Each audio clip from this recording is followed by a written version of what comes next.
அனைவருக்கும் வணக்கம்.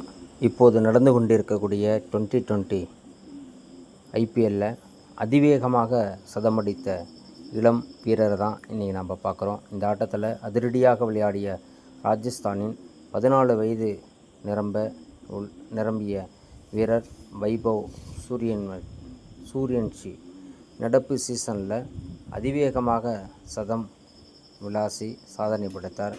இதற்கு முன் பஞ்சாப் வீரர் பிரின்ஸ் ஆர்யா கடந்த 8ஆம் தேதி சென்னைக்கு எதிராக ஆட்டத்தில் 39 பந்தில் சதம் விளாசியதே சாதனையாக இருந்தது. தற்போது வைபவ் அவர்கள் 35 பந்தில் சதம் விளாசியிருக்கார். 7 பவுண்டரிகள், 11 சிக்ஸர்கள் இதில் அடங்கும். சதமடித்து சிறப்பான ஒரு இடத்தை பெற்றிருக்கிறார். ஐபிஎல் வரலாற்றில் அதிவேகமாக சதமடித்த இந்தியர் என்ற பெருமையை இவர் பெற்றிருக்கிறார். போட்டி வரலாற்றில் ஐபிஎல்லில் இது 2வது அதிவேக சதமாகும்.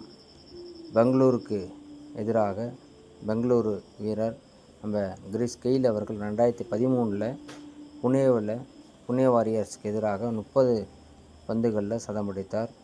இப்போ இந்த இளம் வீரர் வைபவ் சூரியவன்ஷி அவர்கள் 35 பந்தில் அதிவேகமாக சதம் விளாசியிருக்கிறார். நன்றி, வணக்கம்.